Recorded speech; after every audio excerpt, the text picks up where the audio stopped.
Good morning and welcome to the channel. It's Richard from Power Lines to Power Ducts. Again, it's been a while and I've had damn good reasons. In fact, I've had many. I was going to get out today on Black Beauty and have this talk somewhere nice in the sunshine down by the beach.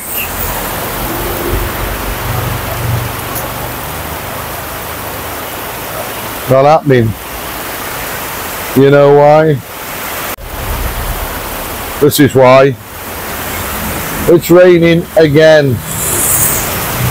Absolutely throwing it down. It's early on a Tuesday morning,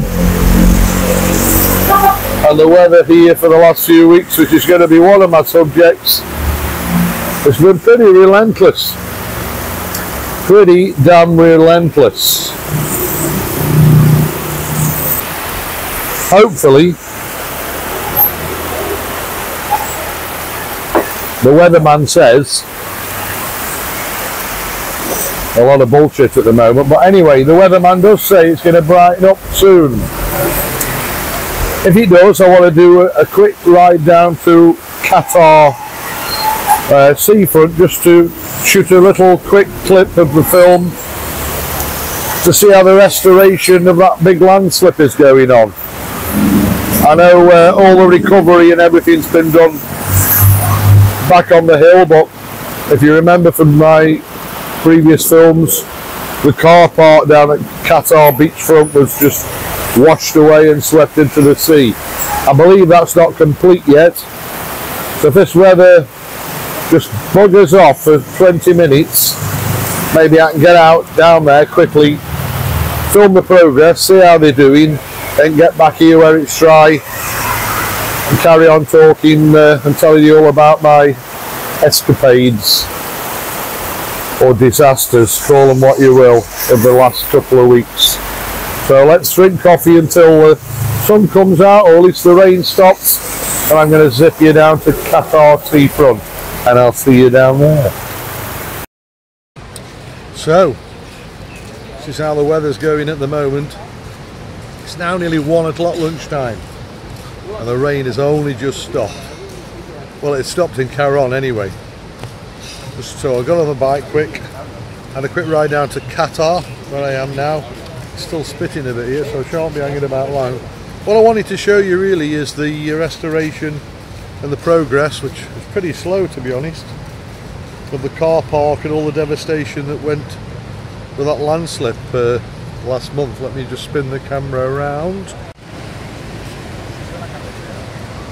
I was actually expecting more of a progress than what we see. You can see the remnants of the old sea wall down there, and it seems like here they've piled.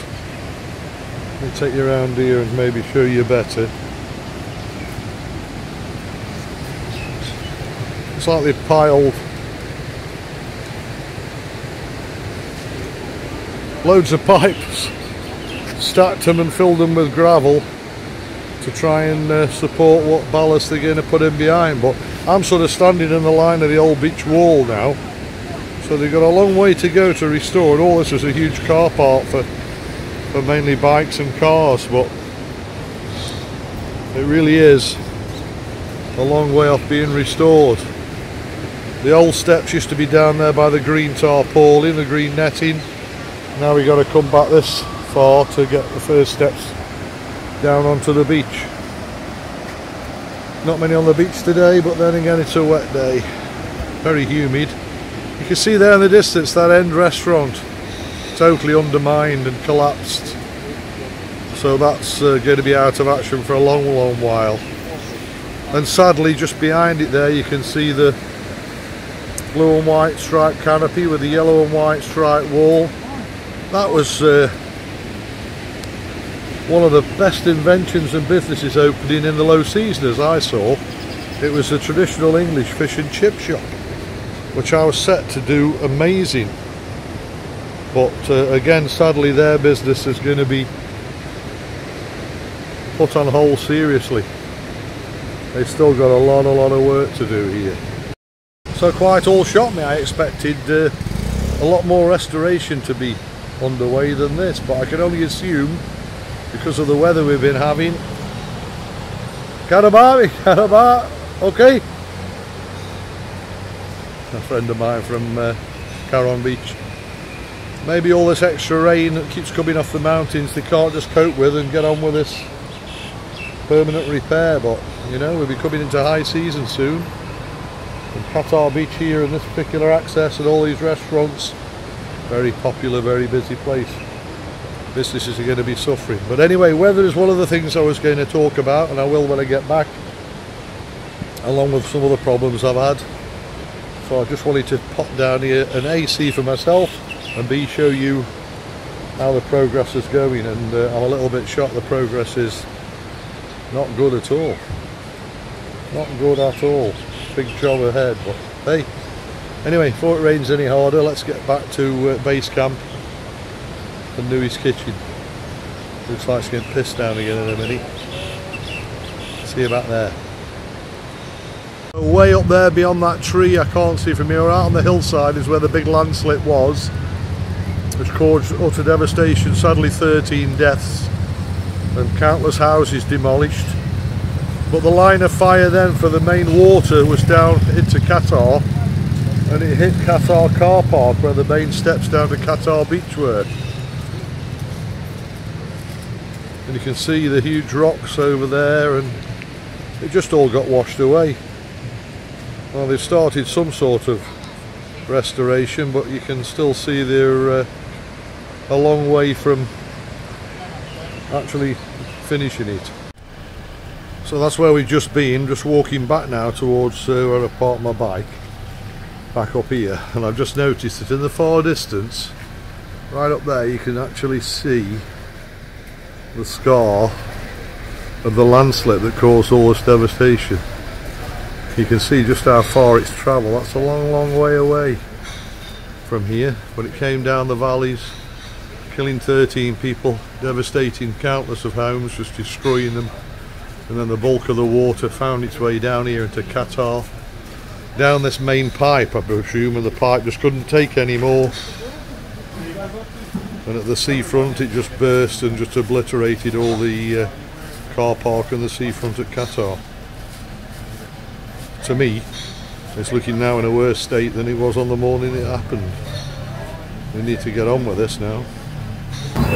So, as you can see, still total devastation down there. I was shocked. In actual fact, I think it looks marginally worse than it did on the morning of the slip. But there's that much rain been coming. We've had loads and loads of rain, and there's a big water main that comes down that road, which the volume of water came down, obviously it too excessively burst the main, washed all the seafront and car park away. And with all the rain we've been having the last 2 weeks, I reckon they can't get to grips with it because the water keeps coming down this big concrete pipe. Now for me, I think they need to be digging back up that street where my bike was parked, 20-30 metres, finding that concrete main, putting a slow angle on it, diverting it down the side of the devastation and out into the sea, giving them a completely dry devastation zone to rebuild, re-foundation, re-concrete. Until they do that, I think they're pissing against the wind personally. But anyway, what the fuck do I know? I'm just a linesman. But anyway, the weather, it's been so bad. Okay, I know we needed the rain, but this is probably the worst monsoon session of rain constant we've had, and since we've been here nearly 3 years. So we basically had 2 weeks of rain, day and night, on and off. No mega devastating landslips, but we've had several, probably 8 or 10 reported landslips around Patong and around various parts of the island. Serious, but not as serious, not life-taking, not home-taking as far as I'm aware, but home-threatening. There's been some evacuations, and there's a lot of repairs on them as well at the moment. So the weather has just been, our Black Beauty's been out, like I said, a week last Wednesday with me and Peter for the day. That was the only one dry day I think we had in nearly 3 weeks now. So if that wasn't bad enough, about 4 or 5 days ago, I was dealt another devastating blow. I should have heeded the warning sooner. In fact, I should have heeded the warning in summer when I was back in England with my daughter Katie. If you're watching, Katie, sorry, but guess what? My phone actually died. I did notice a few little black spots in the very top corner of the screen, and I should have heeded the warning then. And then one afternoon last week, I looked at it and it was just a total, well, black screen apart from about that much at the top, which was lit with what was left of the screen. So it died mega style. So I had to get a new phone. You all know what it's like when you get a new phone. And if your old phone's still alive, it can be easy to transfer stuff across, but mine was dead. So it's been a bit of a ball ache, a bit of a nightmare getting everything back. I think I've got there now, hopefully everything's back. I've got my editing suite back from my YouTube. I'll prove the proof of that pudding later today or tomorrow when I put this together and put it out to you. So fingers crossed for that one. And it's just been a bit of a ball ache and a nightmare. I lost all my line activity. Line is like it's a bit like Messenger or WhatsApp, used a lot out in Asia. Line's a very good communication source and very popular in Thailand and used by the Thai tourist police. Thank you guys, thank you. So I lost all that, so I've had to, I couldn't reboot that, I couldn't get that back. That line account was set up many years ago whilst visiting Thailand or when visiting, and of course it was created using my old English phone number, and that's the only way of recovering it. So they wanted to send me an authorization code to my English phone, which hasn't existed for 3 years, so that's a non-starter. So the only way was to open a new line account, so I've had to go back into doing that, then get all my contacts back and get in touch with the tourist police, who were extremely helpful, and they rebooted me on all their systems. So hopefully I'm back now, but you know, it's a ball ache with the phone, and it's just one of them, isn't it? It's just one of them we have to live with. So then the third thing always strikes in 3 days ago, I forget which day now, about 3 days ago, we were up and at it as usual down here at Newey's. Feeling fine, feeling amazing, great. Went shopping with Newey, we went out to the market to buy the fruit and the veg, and we called at various places and picked the croissants up, and we had a good tour around shopping and collecting, procuring stuff for the shop, and we drove back about 11 o'clock. I was feeling great. Got back at 11 o'clock and I was so hungry I thought, what am I going to have for breakfast? Pretty much as I was thinking this thought, I was struck down big style. Sickness and diarrhea, which then went into the worst sickness bug I've ever had in my life. Well, on that day at 11 o'clock, prior to 11 o'clock, I'd had nothing to eat. Wasn't food poisoning, don't know what it was, some sort of bug in the air or one that's been passed by someone or picked something up at the market, I don't know, but Jesus, it laid me low for 3 days. I was really not good. I've got Simon here, my good friend. It's his birthday. It was his birthday on Saturday. Come and say hello, Simon. It was his birthday on Saturday. We had a little party here for him Saturday night, and I was so ill I just couldn't make it. I popped in to just show my face and wish him happy birthday. Well, guess what? We're going out tonight. Oh, we're going out tonight for a post-birthday few bevies. But don't know where yet. Don't know where yet. Cheers, Simon. See you later, mate. It was just bad. I was like, obviously drinking medication and lots of water, and basically I wouldn't think it'd be humanly possible to sleep as long as I did. Day after day, night after night, relentless sleep. And it was yesterday morning before I started to feel semi-human again. For those of you that know me, I've never been very human, as well you know.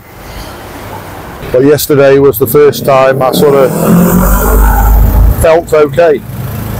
Just going back to my phone quickly. A little bit of good news about it. This new phone is more compatible with my gimbal, so it actually suits it better. So there's a bit of a plus side there. And compatible with my radio mic, so no more stupid earphones, hopefully. Hopefully you can hear me having said that. So anyway, the sickness, it was yesterday morning before I got up and woke up and thought, oh, I tried a couple of digestive biscuits and a bit of dry toast, and it's just been slow to come back, but don't want that again. Thank you very much. Anyway, it was just a small catch-up just to make sure that you're aware we are still alive and still okay. But we've had a few problematic weeks with weather, phones, sickness. And I'm going to leave this one here. But I'm going to leave you with three things, 3 comments. 3 of my top tips for living here as a foreigner in Thailand. Very important in my book. So number 1, respect. Hello Nina. Hello Nina. I can see you there in the background. Respect is huge in Thailand. So always smile, always show great respect for Thai people, Thai police, Thai everybody. You show them a smile and respect, they'll show you respect and smiles tenfold back. That's my number 1 tip. Tip number 2. Don't just sit back and let them help you, because they will. If you're in trouble or you're lost or whatever, they'll see you, they'll come and help you. I think some years ago, Katie, first time in Thailand, we were in Bangkok. Thank you. And the flip-flop broke. The putt. Little old lady ran out, dashed out, grabbed a bit of branch from a tree, took Katie's flip-flop, whittled a new roll plug for the bottom of it, and within 2 minutes she was back on the road. So they'll always come and help you. So my tip number 2, if you see a Thai person struggling with anything, trying to lift something too heavy or can't get the bike started or whatever, go and help them. They will love you for it. Tip number 3. Now this is the most important of all the tips. Remember this when you come to Thailand. Never, but never, trust a fart when in Thailand. I'll let you work that one out. Thank you for watching. Thank you for subscribing. If you've not already done so, please do so. I've been Richard. This has been From Power Lines to Power Naps. Catch you again very, very soon. Hopefully with all problems solved and maybe the sun shining and black beauty out and me at a new location somewhere by a beach. Let's hope so, eh? Thanks again. See you on the next one. Bye for now.